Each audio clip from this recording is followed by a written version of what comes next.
Ladies and gentlemen, good day and welcome to Zydus Wellness Q3 FY25 Result Conference Call hosted by ICICI Securities Limited. As a reminder, all participant lines will be in the listen-only mode and there will be an opportunity for you to ask questions after the presentation concludes. Should you need assistance during the conference call, please signal an operator by pressing star then 0 on your touch-tone phone. Please note that this conference is being recorded. I now hand the conference over to Mr. Karan Bhuwania from ICICI Securities Limited. Thank you and over to you, sir. Thank you. It's our pleasure at ISEC to host Q3 FY25 earnings conference call of Zydus Wellness. From the management, we have Mr. Tarun Arora, CEO and whole-time director. We have Mr. Umesh Parikh, CFO. I would now hand over the call to management for their opening remarks, post which we can open it for Q&A. Thank you. Over to you, sir. Thank you, Karan. Good evening and welcome to the post-results teleconference of Zydus Wellness Limited for Q3 financial year 2024-25. We have with me Mr. Umesh Parikh, CFO, on the call. During the quarter, amidst muted demand in the FMCG industry, we have observed green shoots of growth in some of the categories. While rural consumption continued to expand steadily, the urban demand remained sluggish. Notably, small unit packs are growing at a faster pace, while the trend towards premiumization remains strong. Inflationary pressures are impacting consumption patterns and driving input costs higher. However, these challenges were managed through operational efficiencies, strategic sourcing, and calibrated price adjustments.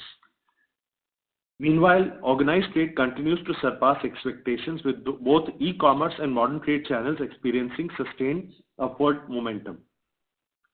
During the quarter, company successfully completed the acquisition of 100% equity share capital of Natural India Private Limited. As a result, the financial results include about 1 month's performance of the natural business. As a result, the company recorded a consolidated net sales growth of 12.7% with volume growth of 4.8% year-on-year. Since the acquisition concluded in the later part of the quarter, few weeks of business contributed low single-digit share of top line and operated at break-even at EBITDA level. The personal care segment witnessed strong consumer demand, achieving a remarkable double-digit growth of 50.3% for the quarter and continuing its upward trajectory over the last few quarters. At the same time, food and nutrition segment recorded a growth of 8.8% for the quarter. Leveraging on company's strong research and development capability, few more product launches and extensions were introduced this quarter. Nutralite Doodh Shakti professional range expanded into processed cheese category. Natural business introduced a choco-filled fiber bar, melting chocolate, along with 2 variants under the fruit-filled bar range, Blueberry Blast and Berry Delight, as well as protein bar bites. Despite inflationary pressure, gross margin has held steady with a slight upward trajectory in both sequential and year-on-year basis. This stability is driven by effective hedging strategies, a favorable product mix, and well-calibrated price adjustments.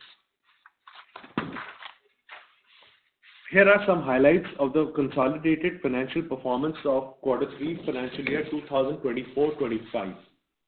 Our net sales grew by 12.7% to INR 4,508 million rupees. EBITDA grew by 16.5% year-on-year to INR 148 million rupees. Net profit after tax surged to INR 64 million rupees. With that, let me share some of the highlights of the operations for the quarter gone by, which will also cover category growth and market share numbers as per MET December 2024 report of Nielsen and IQVIA. On the personal care front, Everyuth continues to outgrow the category growth, maintaining a strong and consistent performance. Recently launched Everyuth Pink Clay and Charcoal Infused Anti-Pollution range has received a good response in the market. Face scrub category has grown by 18.8% at MET level. Everyuth scrub has maintained its leadership position with 47.3% market share in the facial scrub category, marking a remarkable increase of 418 basis points over the same period last year. The peel-off category has grown by 29% at MAT level. Everyuth peel-off remains the market leader with a 77.8% market share, reflecting a 106.7 basis points increase over the same period last year. Everyuth brand holds the 5th position in the overall facial cleaning segment with a 7.2% market share. Nycil surpassed category growth, delivering strong and consistent performance. The prickly heat powder category has grown by 20.3% at MAT level. Nycil has maintained its number 1 position with a market share of 33.9%. On the Glucon-D front, Glucon-D maintained its leadership in glucose powder category with a 58.9% market share at MAT level. The glucose powder category has grown by 18.7% at MAT level. On the Complan front, the nutrition category shows a sign of revival across key metrics. The category has grown by 0.9% and Complan holds up 4.1% as a market share at MAT level. Sugar Free brand continues to maintain its dominant position, holding a commanding 95.4% market share in the sugar substitute category, which has grown by 6.3% at MAT level. Sugar Free Green is experiencing a strong double-digit growth driven by increasing volume uptake. In quarter 2 of financial year 2025, company extended Sugar Free Delight cookies offering in the domestic market, which has received favorable feedback and continues to build on it. On the Nutralite front, the brand launched AI-powered recipe platform to tap into digital food market, offering unlimited recipes at the touch of a button through various methods, such as uploading a photo to get a recipe or sending a message with a dish name to a WhatsApp number. Nutralite brand continues its upward trajectory this quarter, driven by well-planned digital and on-ground activations. On the natural business, engaged in the business of manufacturing, research and development, marketing and selling of nutrition bars, cookies, chips and other food products under the brand RiteBite and RiteBite Max Protein. This business continued to support the brand through digital media, e-commerce activation and consumer engagement at marathons and other events. Looking ahead, we are confident in our strategy to drive sustainable long-term growth on the back of innovation and staying in tune with changing consumer preferences. We expect that the demand setback, especially in urban areas, is temporary in nature and anticipate a revival in the coming quarters. Additionally, supportive measures in Budget 2025 are expected to boost consumer sentiment and drive upward consumption trends. Thank you, and we will now begin the Q&A session. Over to the coordinator. Thank you very much. We will now begin the question and answer session. Anyone who wishes to ask question may press star and 1 on the touchtone telephone. If you wish to remove yourself from question queue, you may press star and 2. Participants are requested to use handset while asking a question. Ladies and gentlemen, we'll wait for a moment while the question queue assembles.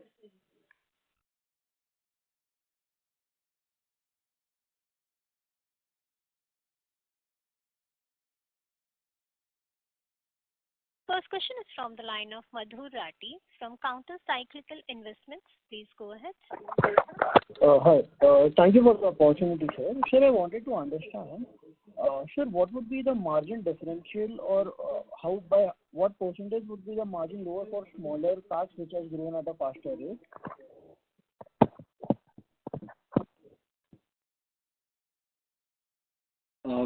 Typically, it varies from category to category.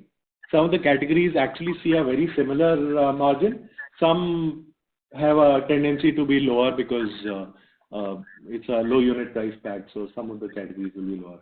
So on an average, we are able to balance between across the portfolio. Okay, and so what percentage of our revenue would come from smaller packs if I consider YTD FY25? It's small, we don't share those specifics, but it's building up much faster. In some of the categories like personal care, we've seen a very smart uptick of that, which is driven by, like I mentioned, small packs being low unit price but also a consumer behavior which is shifting to one-time use packs for freshness and experience. So here the share of the smaller packs is much higher than other categories. Okay, got it. Sure, when would we come to pay 25% taxes? So when will the tax rate change to that? Yeah, from 27, FY27. Okay, got it. And so we had guided that our margin should improve to 17-18% with some gross margin improvement as well as operating leverage. Sure, so we have already seen some improvement in our gross margin as well as so when can you expect this to improve to the 15 to 17-18%, and what kind of operating leverage growth does it require? So right now we are growing at mid-teens, so does it need to grow at the mid-20s to improve the margin?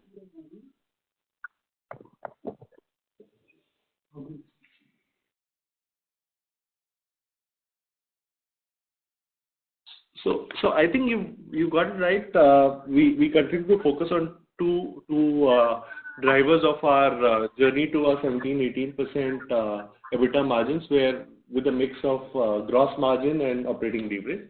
We're already seeing, like you mentioned, gross margins move up, and operating leverage is also moving up. Now the specifics will vary because it's also a function of the quarter by quarter what is happening in the environment. But if you see last 4 quarters, I think we've actually more than 4 quarters, about 5 to 6 quarters, our gross margins are constantly going up, and we've also been very sharp in focus in cutting our operating costs. The only place where we are investing more aggressively is that since 21 to 23, FY21 to FY23, we saw a gross margin dilution, and we had cut some advertising. So we've invested part of the gross margins back into advertising, which will not necessarily continue to grow at that same pace. So it'll be a balancing of act where some of the gross margin improvements will and operating leverage will translate into this. But most other things, we are very conscious of balancing our cost structures as we move forward. So in next, I think 6 to 8 quarters, we should see us touching a much higher level of EBITDA margins. Okay. And sir, how is the Q4, this summer season? I think it's starting right now. So how is that panning out? So it's early days. We can't share any specifics, but we remain optimistic given our last 4 quarters of how our business performance is. We remain optimistic on our numbers, and we've been able to demonstrate also over last few quarters. Okay, just a final question from my side. So in FY26, what would be our ballpark range of guidance where we see our revenue and margins going? Double-digit growth. I think we remain double-digit growth on our top line, and EBITDA growth to be in sync or faster than our top line growth. Okay. So thank you so much and all the best. Thank you. A reminder to all participants, you may press star and 1 to ask question. The next question is from the line of Anshul Jain from M Tiger Consultants Private Limited. Please go ahead. Thank you so much for this opportunity. I actually had 2 questions. So can you speak little louder, please? Yeah, I actually had 2 questions. So first one would be, can you give some insights on the sauces/condiment category like Heinz? We don't sell Heinz. We do a third-party manufacture for them, which is a very small portion of the business. So it's not something we can share. I mean, we don't have anything. It's not part of our business model. Like any broad high-level sense on the size or margin or growth for this category? No, we are not into, that's not our business. Heinz ketchup is not our business. Sauces, condiments, that's not our business. I think we are just third-party manufacturer for them. That is, which is continuing since the acquisition, which is a very small portion. It not be meaningful for any number. We're just a third party doing work for them. Small.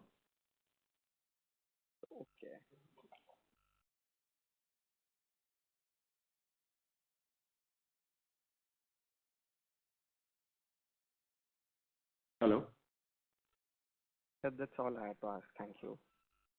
Sure. Thank you. Thank you.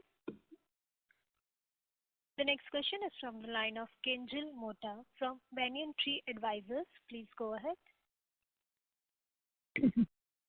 Hi, sir. So I had two questions.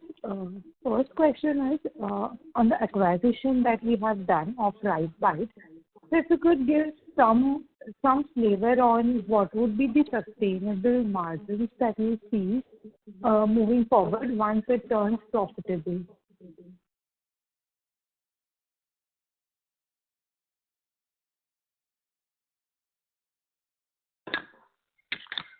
So I think we can't share specifics, but what we can tell you is prior to acquisition, we saw 3 to 5% kind of margins, but with synergy and scale and our work with them, we obviously expect the margins to grow to a much higher level, and we believe FY26 we could have a EPS accretive on this business. Okay. And the second question is, given that our beauty and personal care segment is showing a very good growth in last couple of quarters, given the market is really suffering a lot on that part, so if you could elaborate that what has driven this sort of growth? Is this the new products that have come in, or what has changed? Because Everyuth has been there for so long, and scrub and peel off, they have always been the market leaders and had a good chunk of market share. So what has led to this kind of growth? So I'll just say that we've now reported segmental numbers on personal care for now 7 quarters, if I remember correctly, and you would see that we have consistently delivered a good double-digit growth. That has gone up further specifically in recent quarters because we've been very consistent with our strategy on building the category, especially building around the spaces where we are market leaders, both in Everyuth and Nycil. Everyuth particularly, since you asked about it, scrub and peel off, we are the market leaders, and as significant market leaders, our task is to grow the categories. And that focus on category building is helping us not just expand the categories, but also help us improve our shares. So we are getting the benefit of both of them coming together. And Okay. that really is helping us size up the whole personal care space. Okay. Got it. That's all from my side. Thank you. Thank you. A reminder to all participants, you may press star and 1 to ask question.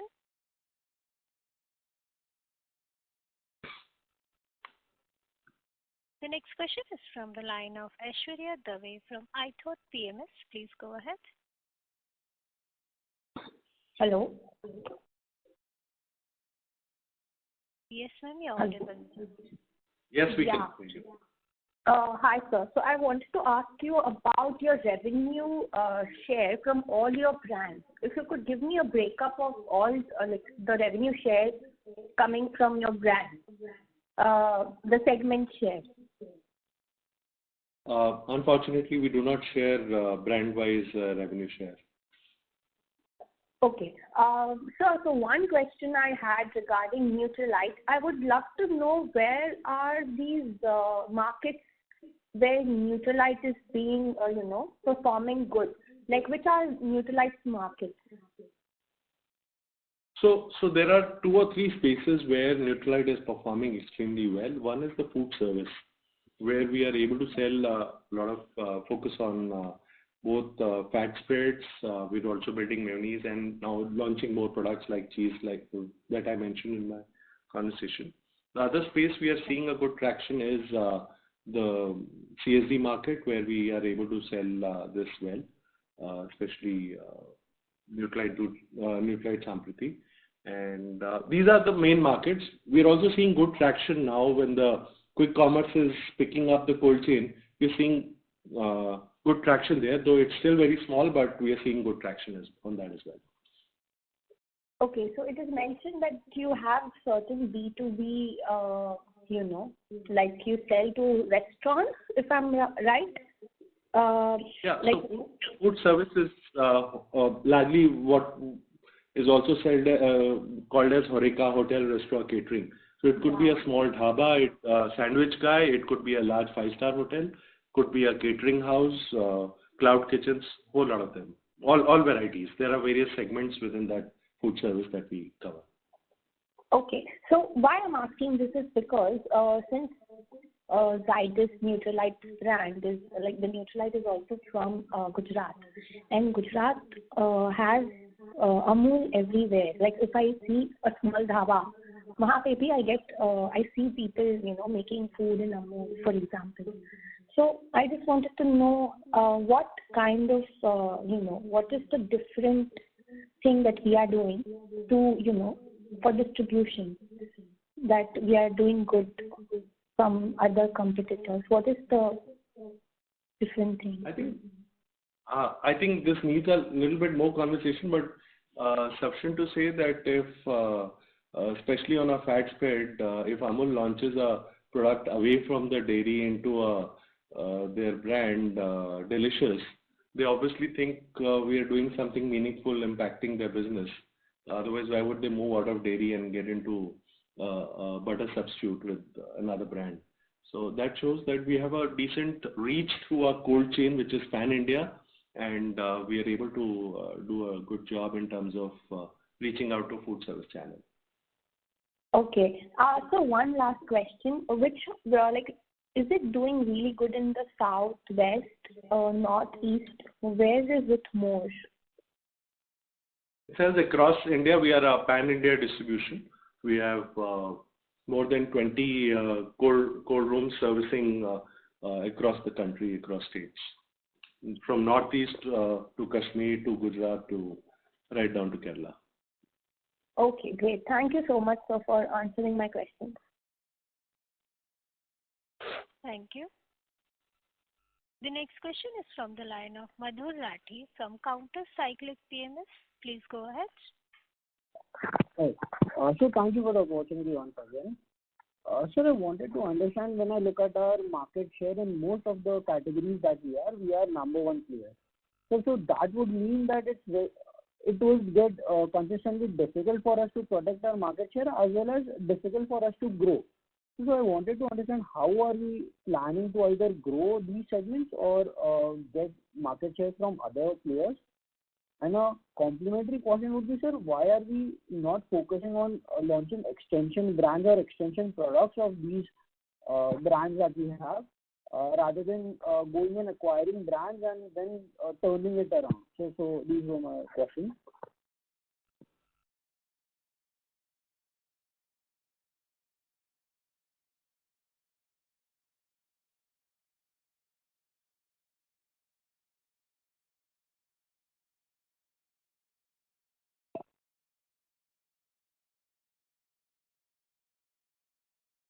Hello?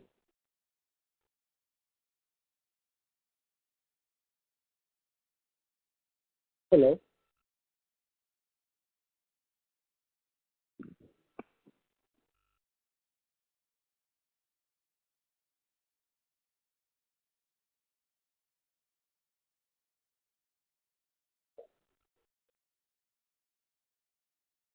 Hello, sir, your voice is not audible.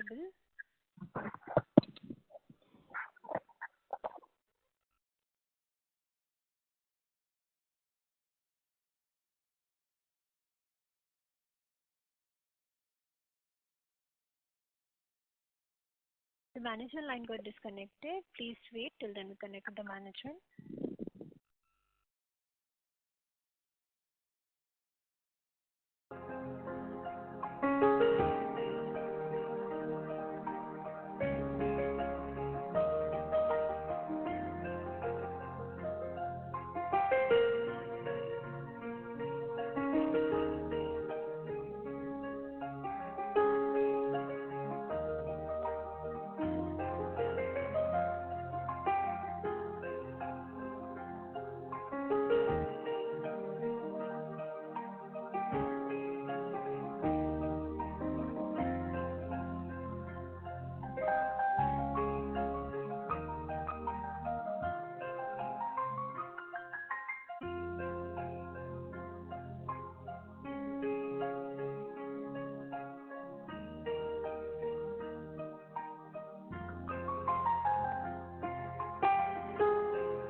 We have connected Hello. to the management. Over to you, sir. Yeah. Mr. Rathi, I think you had mentioned your question, but if you could, because we lost you in between when you were saying that why are we not launching extensions? Maybe. Yes, sir. Yeah, I'll do that. Sir, so I wanted to understand, like in most of our brands, either we are market leader or we have a majority of market share.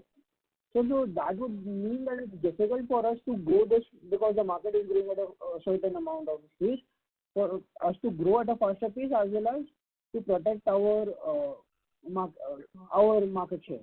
So I wanted to understand how are we protecting this, or what are the strategies that we are following? And the second thing was, sir, rather than going and acquiring the brands with lower margin and then turning it around, why are we not launching extension brands? So, thanks for asking this question. You're right, and that's a good observation, because if you look at it, most of our brands, with an exception of one, is actually a market leader, and most of the brands are market leaders.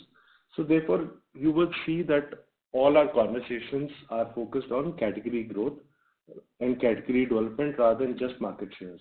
A good example will be on, say, Glucon-D, where I'm focusing on how do I grow the category, which is about 1100 crores to a 1500 crores, rather than worry about a 1% market share gain, because for us, that's a bigger opportunity. We have been able to demonstrate, and just now somebody was asking us about what is driving personal care. Over the last 7-8 years, we have demonstrated, since we focused on scrubs, peel-off, where we are significant market player, where we have grown the segments and also strengthened our shares. So our focus remains on priority one, to grow the segments we play, because we do believe that penetration levels are still much lower than what the opportunity is, and therefore expand through increasing penetration and also drive consumption. Having said this, the second opportunity obviously does exist in terms of extending our brands into spaces which are adjacent to us. A good example, let me take you through, is Nutralite. Now, Nutralite, till 5 to 8 years back, was only a fat spread brand, which was basically a butter substitute.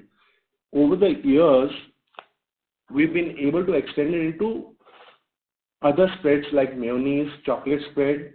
We've also been able to extend it into dairy range, where we have ghee, we have butter, and we're also launching cheese. So clearly, the brand has got into a much wider presence and much larger scale. Having said this, there are opportunities where we are not able to extend everything. So acquisition comes, like we have explained even in earlier calls, more from a point of view as a bolt-ons, where we believe there are gaps which the external opportunities can fill much faster than we'll be able to extend. But be assured that we are quite focused on growing the categories and segments, and therefore our investment is largely focused on category development, followed by extending, making our brands much larger.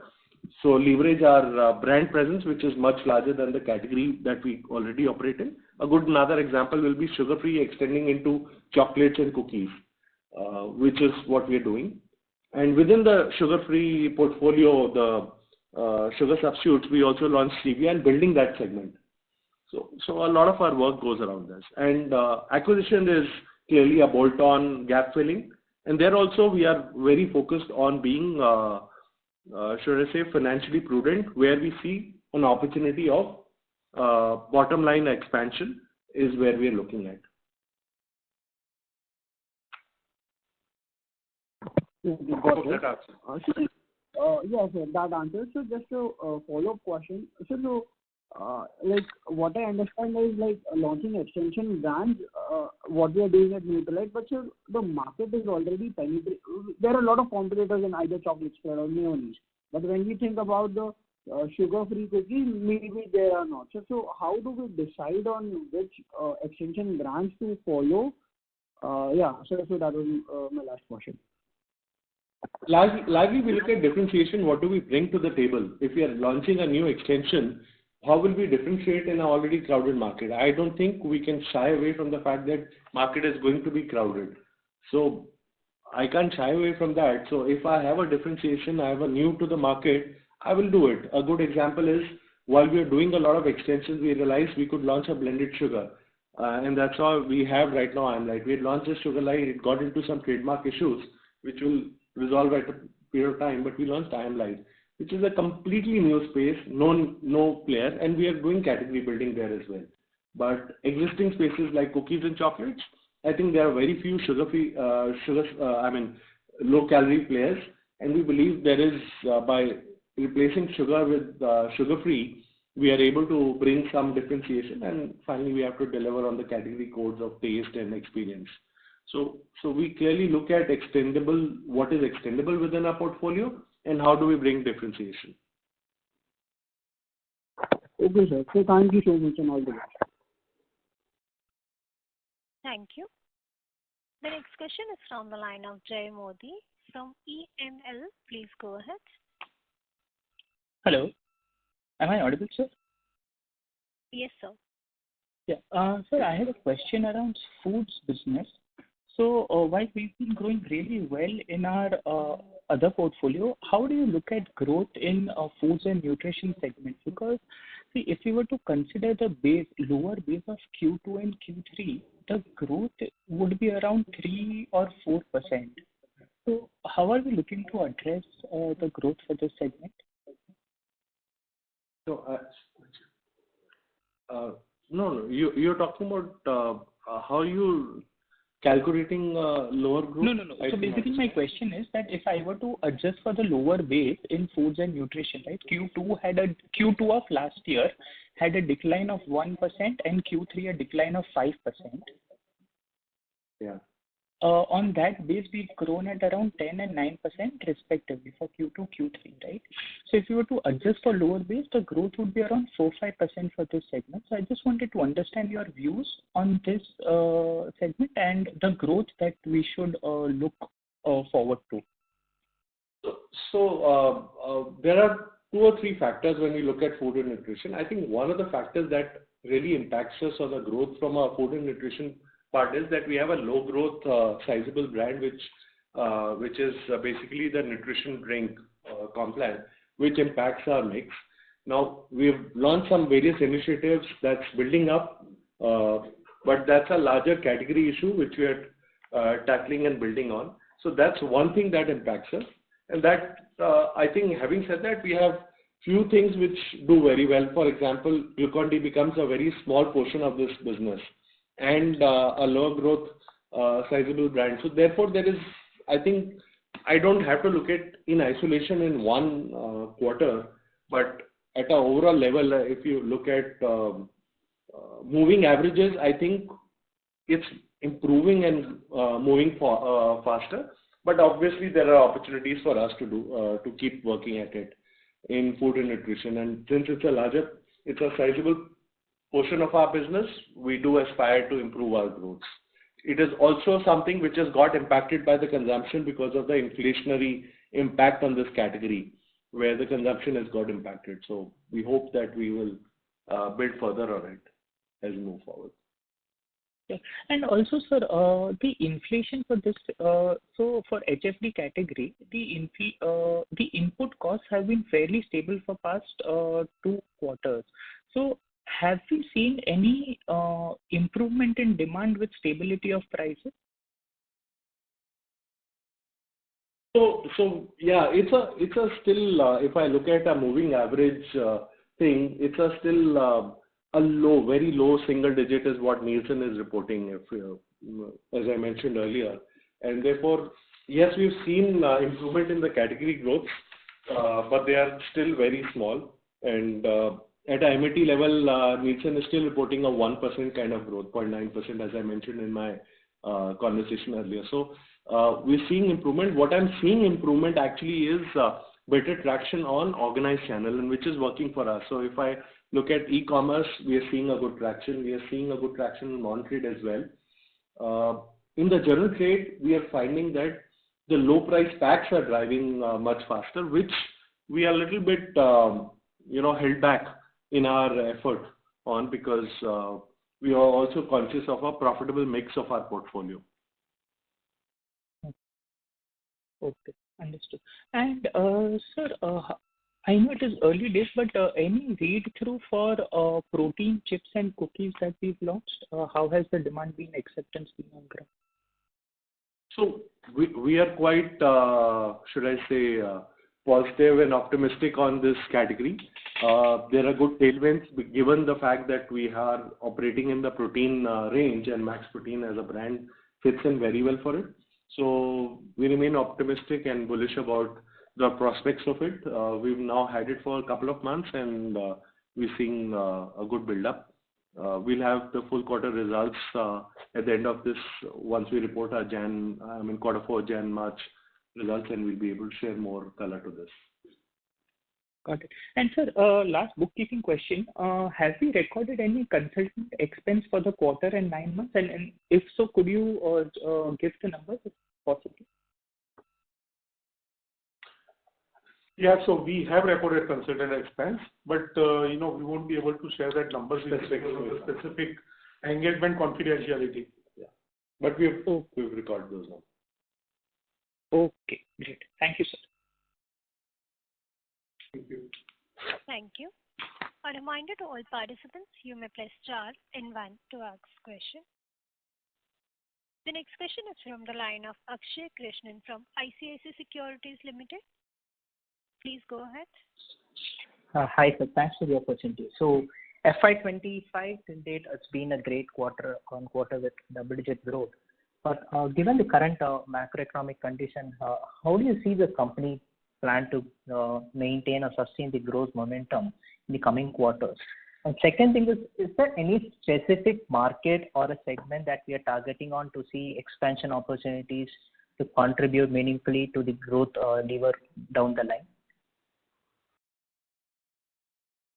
So we do believe that current momentum on growth will continue. And our belief is because if we look at last 6 to 7 quarters, I think personal care has shown a consistent growth. So across both the brands in personal care has shown consistent growth. Glucon-D also over last 3 to 4 years, if I see, I can tell you that it's a double-digit growth. So it's a function of season, but in a short term that impacts, but over 2 to 3 years, there is no concern about growth. Nutralite also continues to move forward in a right direction.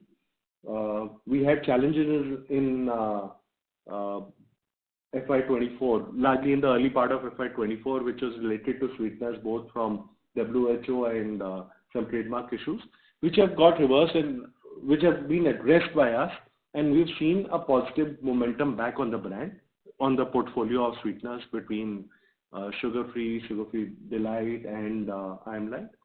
And Complan also has seen at least a positive movement. It's not to my satisfaction, but yes, we have work to do.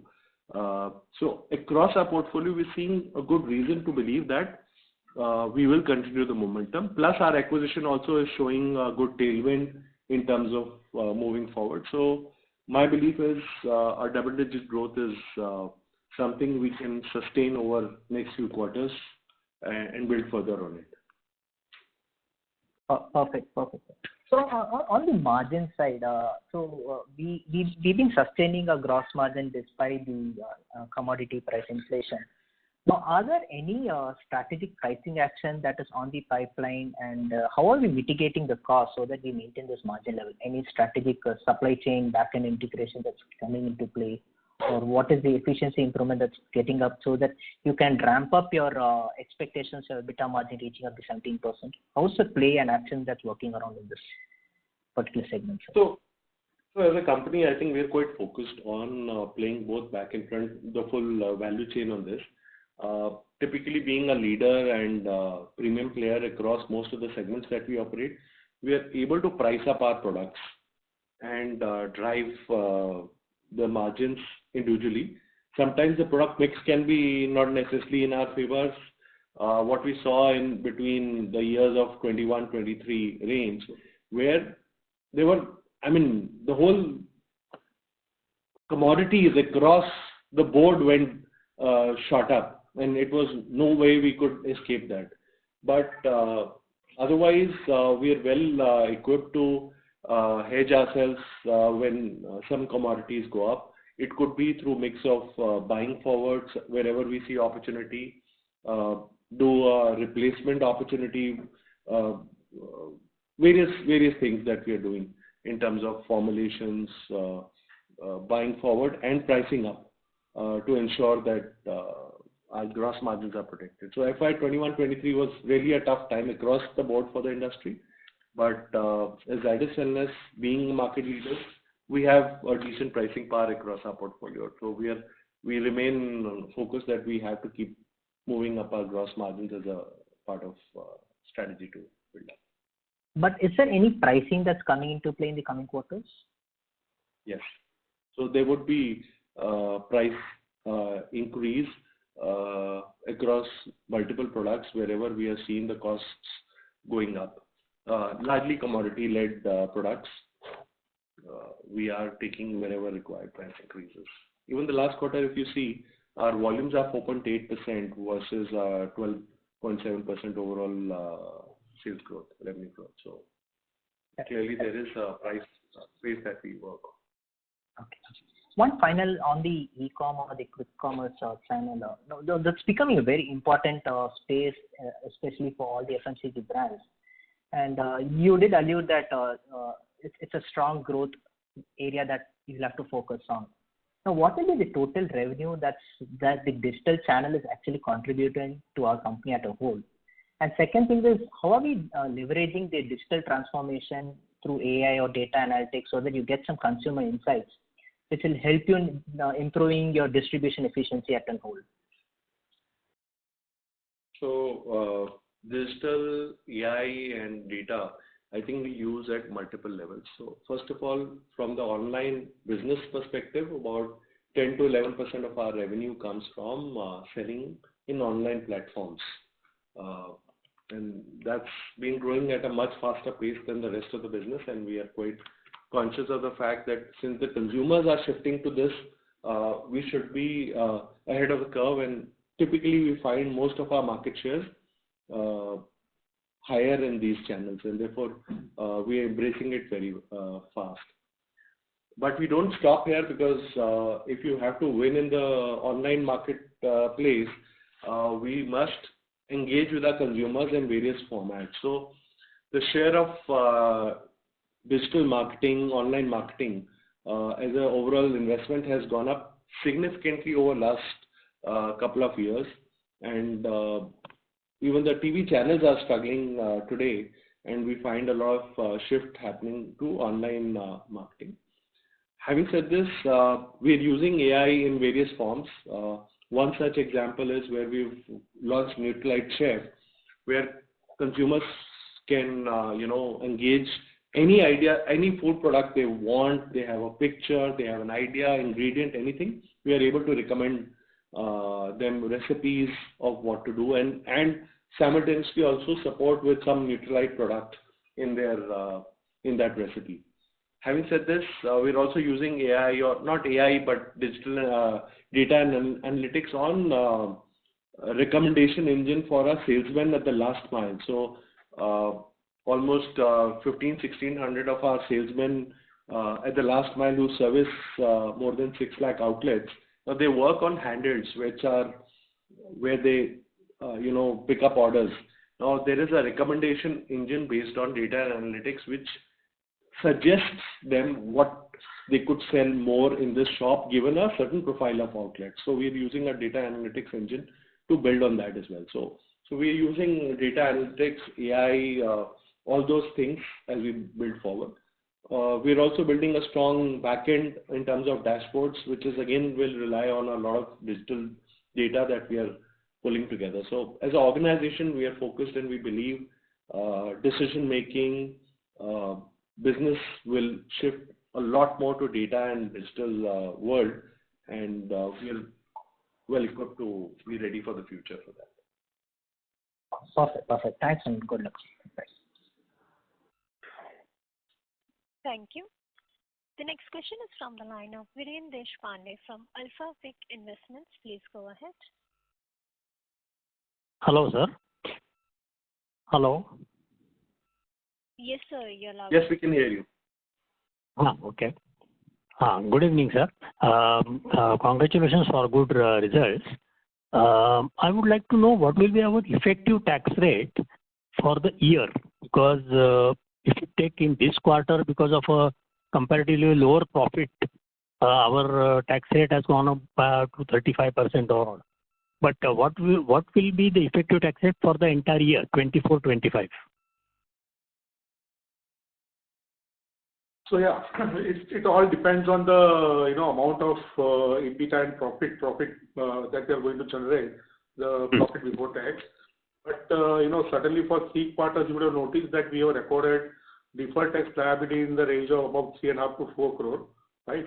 So that's the deferred tax liability, and that is the reversal of the earlier gains that we have accrued in the books of account. So that's the reversal of deferred tax asset which is happening now. And about 3.5 to 4 crore you can assume as a deferred tax liability getting recorded in the Q4 as well. Because in 9 months, it's a non-cash item. We don't have to really pay it around deferred tax. No, that is true. But in the 9 months, if we see the tax, it is only 10.5 crore if you take the net of deferred. So 10 crores on a 185 crore. Whatever has been accrued so far, which you are seeing at 10 crore, what I'm saying is that we are going to accrue more about 3.5 to 4 crore next quarter. So our effective tax rate will continue to remain low for the last quarter also. But it all depends, because the quarter 4 is very heavy in terms of the sales and EBITDA and the profit before tax. Yes. So the effective tax rate will come down significantly. Yes. The amount wise it will remain the same, about 3.5 to 4 crore, but the effective tax rate will come down. Naturally, because of the higher profit before tax. Normally our Q4 and Q1 are the constituting almost 85 to 90% of the total profits of the year. Yes. And they will continue to be there. Is there any way we can even it out with some product line which can be addressing that issue? We would love to, but I think to change the structure of business takes a much longer time. We are keen, but we'll see. It will take some time. But for now, in short to medium term, I don't see that changing. Okay. Thank you and all the best. Thank you. The next question is from the line of Madhur Rathi from Counter Cyclic Investments. Please go ahead. Hi. So do we sell our sweeteners to FMCG companies or pharma companies?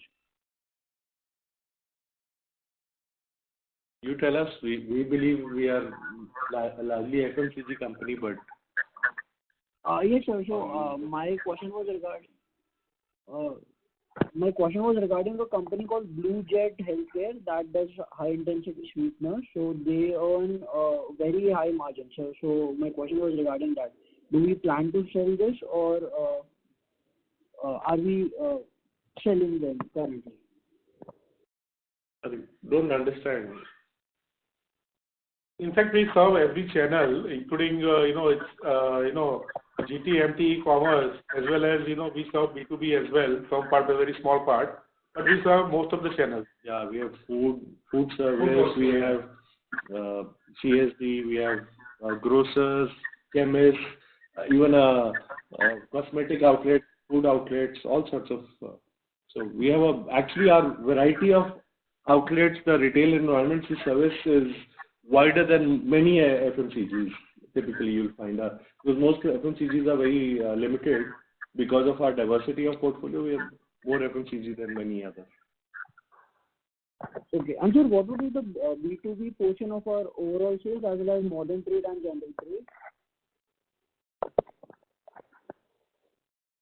So B2B, how would you define B2B? If you're saying food service, if you're looking for food service, which is largely the HoReCa channel, that would be about 8 to 10% range. Okay, and for the institutional kind of clients, that would be additional or also about it's just not institutional clients. It is a lot of I mean, these are businesses, therefore we're calling business B2B, but there is also a distribution part to it. There are wholesalers, vendors who buy from us and sell to some of these institutions, some of the small outlets, dhabas, small bakeries, food stores, a lot of variety of spaces who are making food and use Nutralite as largely Nutralite as ingredients, and even large hotels and cloud kitchens also. Sir, I'm trying to understand that between our general trade business, between modern trade, e-commerce and quick commerce, which channel has the highest return on capital, which is the lowest credit period and the highest margin? So if you could tell us in each of these segments, how does our profitability differ? That would not be possible for us to share. What I can tell you at a high level is that our general trade business and our food service business is serviced through distributors who are on same-day payment, cash and carry kind of system. We don't have any significant credit on a routine involved. The e-commerce and non-trade business, since we deal directly with the banners, large organizations, we have a credit system which is standard to any terms of trade that we would have. Whether it's Reliance, Amazon, Flipkart, we deal directly with them or through the sellers. So there is a standard thing. So those are things, but beyond that, return on investment and margin profile, I think we'll not be able to share at this point. So I'm not asking a specific number. If you could just tell us that whether the profitability overall that the company enjoys with each of these channels, sir, for example, if the profitability is highest in general trade, then sir, the mix is shifting towards e-com and modern trade. So that means that over the long period, the profitability is expected to decline. So that's what I'm trying to understand. Right? So all I can explain you is cost to serve are fairly comparable because general trade also, while may have supposedly higher profitability, but there is a cost to serve because there is a large number of people involved to serve it, while e-commerce has fewer. So it's also how we manage it, but cost to serve are reasonably similar across channels, as we find. And in the evolved channel like e-commerce, we also try to sell the big packs with higher profit. There we balance the profitability. So we largely a cost to serve level, we are with the profitability we are quite balanced across. So, sir, fair to assume that going forward, as the proportion of e-com and modern trade increases, the working capital intensity of the business will increase, though the margins might not get impacted that much. Yes.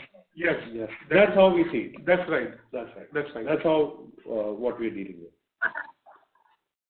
Sir, but on the other hand, in the general trade, I think we are more and more doing direct selling to the retailers and cutting out the distributors. So will that not balance out the working capital increase on the e-com and modern trade side? So I think the market is shifting towards organized trade in the urban India, while we are expanding our general trade, and we are continuing to work with distributors. So we'll have to see how the market moves, but we are responding to the consumer purchase behaviors, and we see that shift towards organized trade to be a secular trend, and that will continue to move, at least in medium term. Great, sir. Thank you very much. Thank you. The next question is from the line of Lokesh Hussain from BOB Capital. Please go ahead. Hi, thanks. So my question is around gross margin percentage.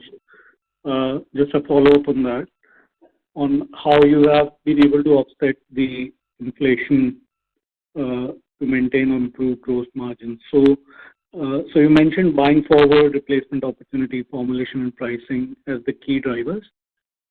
Are you able to, I understand a breakup won't be possible, but are you at least able to rank them in the order of which ones have helped you the most and which ones down the rank? So I think one of the important thing is when the costs go up, we look to increase the pricing. So that remains the number one lever for us more often than not. only in the categories where we are not able to be the price driver or there is a significant problem in the market, which seldom happens but sometimes does happen, we usually drive the pricing as the first lever. We also look at what we can do from a sourcing point of view if there are opportunities or reformulation point. But reformulation is a very long-run process, so unless there is a fundamental issue, we don't go back to changing structural issues. But largely, it's led by pricing. Of course, there is a product mix issue. There is a cost measures in terms of our actions. They also follow through. And in terms of cost efficiencies, do you have a certain, like some FMCG companies have a certain annual run rate, like some quote it as 2% of sales, they'll take out 2% of sales equivalent of costs every year from their operations. Do you also have a similar internal target or no? Yeah, we have a fairly stiff targets taken by manufacturing and supply chain teams, both procurement and manufacturing teams who work on cost efficiency and improving costs on a regular basis. In fact, Zydus Wellness does it consistently, but Zydus Group also has a very strong program which we work with them, and we've been constantly able to build our capability around that. So these targets are taken by the teams on a consistent basis. So is there like a standard thing that you follow, like some companies follow 6% of sales, some follow 2% of sales on an annual basis to take the cost out, just so they have some lever against inflation as and when it comes, or they can use that efficiency to kind of get more volume share? So just trying to understand if you have a similar target and what it is, if you can share that. I cannot share a specific target, but I can tell you that there is every year we plan a certain numbers to come through, better efficiency, better cost takeouts, which work across various levers, which could be in terms of vendor negotiation, new vendor development, various. I mean, these are standard things that most procurement teams will do. There is yield improvement. There are so many other factors that we do, which work on, which contribute to this. So there is a clear targets taken by the team, which are gone into several level of details and do not work at just high level of saying 3%, 5%. If the opportunity is 8%, why would I do a fixed 5%? So I would look at every year as a part of the process, we go into depth of what are the opportunities, identify and work to a plan. Some are aspirational targets also taken sometimes because things that we don't have a visibility but the business needs it, we do that as well. But we don't have just a fixed number and just deliver on that, but look at opportunities specific to each space that we work on. Oh, that's understandable. Very clear now. So just one more follow-up. You mentioned you're using buying forward, like you're buying your raw materials in advance. So is there a company level policy, like how much in advance do you buy? Category to category. For example, when we buy palm oil, Malaysian Palm Oil Board, shares the forward numbers for several quarters. Now, if the procurement team with some advice does feel forward, we will do it, and that too also the seller should be available. It's not just palm oil board because we buy refined palm oil. We do some cover. So it's specific to categories that commodities we are buying. There have been opportunities in the past where we felt the price was right. We've covered for a full year also, not on this specific, but other categories. So it's an opportunity and understanding led. But we do have product-wise policies of what we would cover and what we would not, which is based on our learning and experience and some advice that we get from expert groups.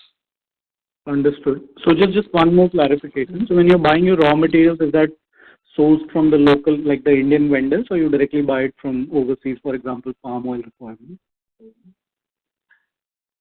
So I think we are clear that we are sizable. Wherever required, we work with the global vendors also. But like you mentioned, palm, no, there's no point buying from international vendors because we buy refined palm oil. International vendors will be selling crude. So refined has to be bought locally. So, I mean, these are things which matter product to product. And therefore, we try to buy from the best sources available which have a strong capability, and wherever global is required, we are able to work with the global partners as well. Understood. Thank you. Appreciate it. Thank you. The next question is from the line of Mayur from Wealth Managers. Please go ahead. Good evening, sir, and thank you for taking my questions. Am I audible and clear? Yes, you are. Yes. Yes, thank you. So, sir, just two questions. One is on the margin side, and if you have given some answer on that, sorry for repeating it. Just to get some, clarification again. When we look at the margin performance over September and December quarter, relative to the September and December of previous year. So we understand there is a good seasonality. We understand it is a weaker quarters.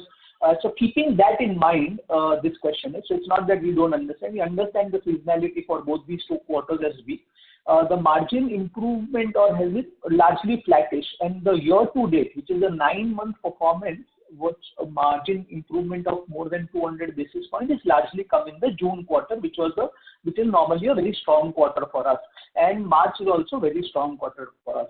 So what I just wanted to understand is the fact that the margin performance in September and December is lower despite we are comparing year on year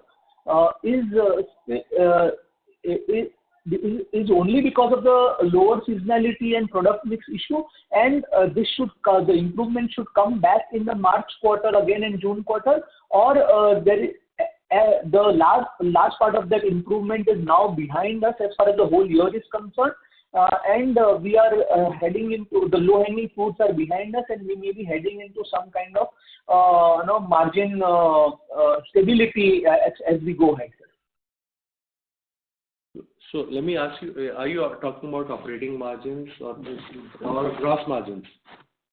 Sir, while the focus is on the EBITDA margin, but if there is a lever on the gross margin also you can, because gross margins have been improving and now they are getting stabilized. So maybe if you can combine that to the gross margin, it will be okay. But the primary question largely is on the operating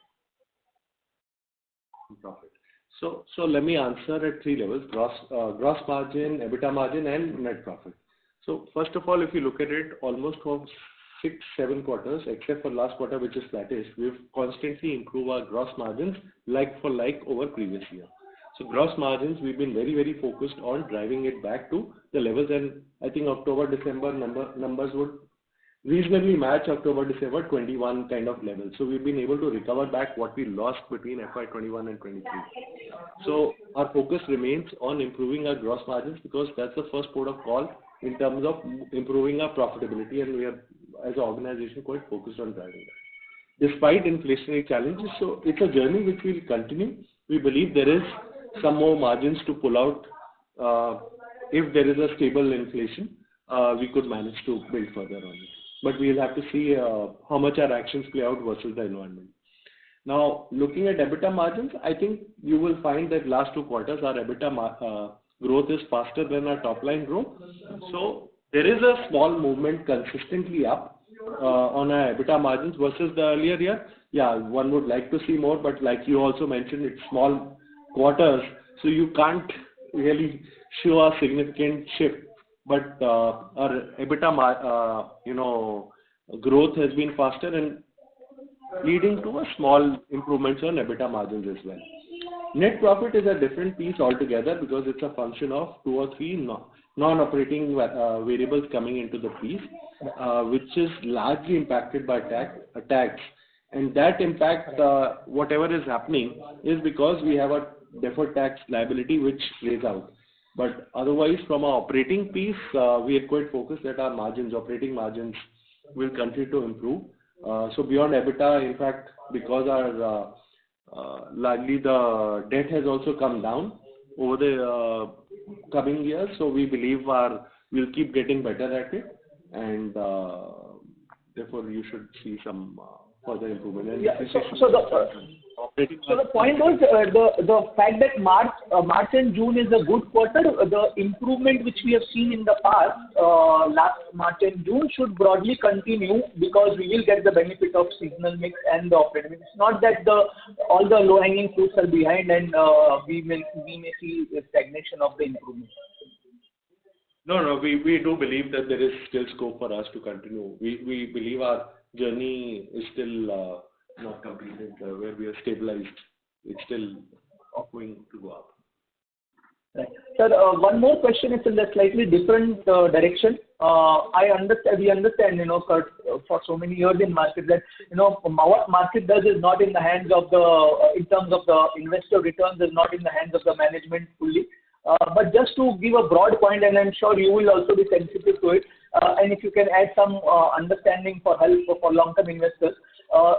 We have seen last 4 to 5 years have been investor returns from our side has been lower. And yes, there have been reasons we understand. There's no one. But the point I was trying to understand is from twofold. One is just when we have started to improve the performance, the overall market sentiments are down.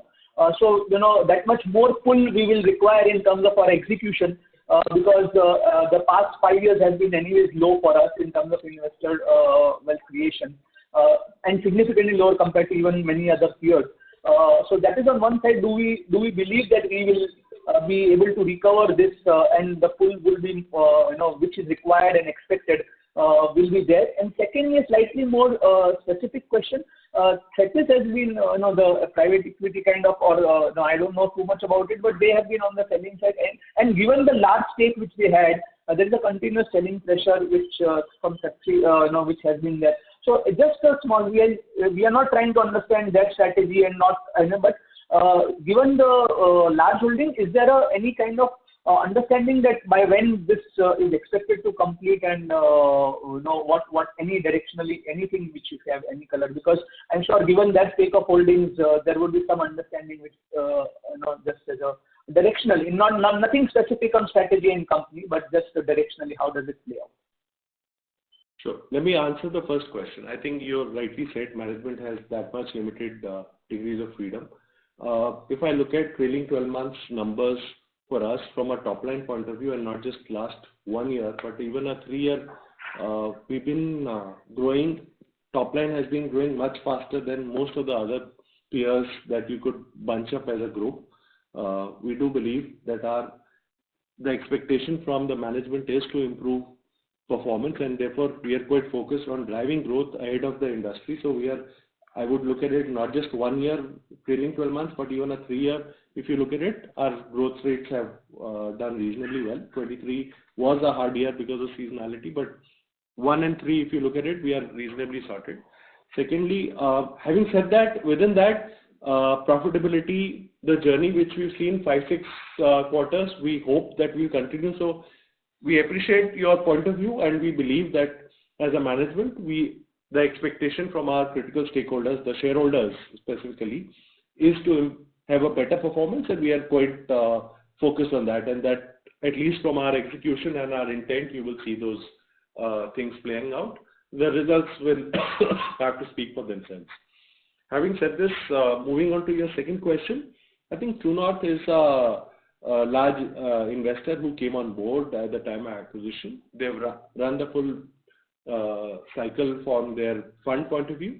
We're not specific privy to their plans, so they will take the call when they have to. So I hear the selling pressure, but I also hear some investors also talking about liquidity of our shares. So I can only say that you will have to reach out to them to understand, but beyond that, we would not be privy to any of those things. Thank you, and wish you all the best, and hope to continue to see continued superior execution as we go ahead. Thank you. Thank you. Thank you. As that was the last question for the day, I now hand the conference over to the management for closing comments. Over to you, sir. Thank you very much.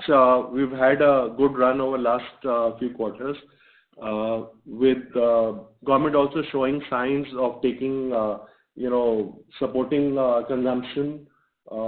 There is a movement on rural. We also believe that our actions are in place. We are hopeful that we'll continue this double-digit journey and execute well on our existing brands as well as new product portfolio. So look forward to talking to you again after this quarter and the full year performance. Thank you. All the best and take care. Thank you. On behalf of ICICI Securities Limited, that concludes this conference. Thank you for joining us, and you may now disconnect your lines. Thank you.